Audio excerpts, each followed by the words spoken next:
गधा। कृष्णापुर नामक गांव में एक कपड़ों के व्यापारी रहता था। उसके पास एक गधा भी था। वह रोज गधे के ऊपर ही कपड़ों की पोटली बांधकर पूरा गांव में घूमते हुए कपड़े बेचता था। वह गधा भी कितना भी बार उठा लेता। ऐसे सुबह से शाम तक मेहनत करने पर अच्छे लाभ आते। उसके व्यापार की अच्छी सी वृद्धि करने वाली गधा तो उसे बहुत पसंद थी, इसीलिए उसे बहुत ध्यान से रखता था। एक बार व्यापारी को भारी रकम से कपड़े खरीदने के लिए विदेश जाना पड़ा। उसी समय में गांव-गांव घूमकर कपड़े बेचने के लिए और साथ ही साथ गधे की देखभाल करने के लिए एक आदमी को काम पर रख लिया।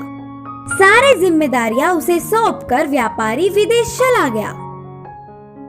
कुछ सालों बाद लौट आने वाला व्यापारी अपने गधे को लंगड़ाते हुए चलना देखा।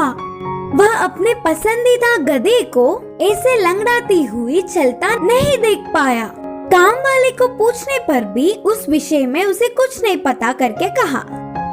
फिर वह व्यापारी ने उस गधे को बहुत सारे चिकित्सकों को दिखाया, फिर भी कुछ फायदा नहीं मिला।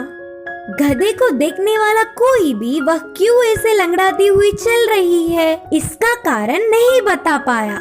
ऐसे कुछ समय बीतने के बाद उस गांव में एक साधु आया। महाज्ञानी साधु उसकी गधा क्यों लंगड़ा रही है कारण बोलेंगे करके विश्वास करके उनके पास गधे के साथ गया।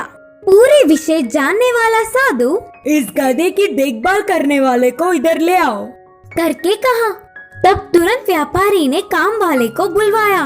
काम वाले को आते देख, सज्जन, तुम्हारे गधे को ये लंगड़ापन किसी भी रोग से नहीं आया, बल्कि उसे देखो, वह लंगड़ा है। उसके साथ रहने वाले को ये गधा बहुत ध्यान देकर उसके जैसे ही करने पर लंगड़ी हुई। बोलते हुए विवरण दिया।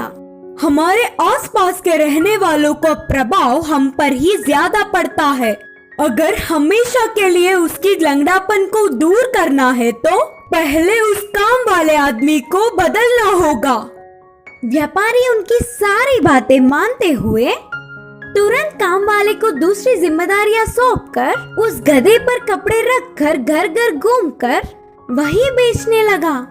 कुछ सालों बाद मालिक को देखकर गधा भी पहले जैसे ठीक से चलने लगी। इस कहानी की सीख है कि हमारे आसपास रहने वालों का प्रभाव हम पर जरूर पड़ता है।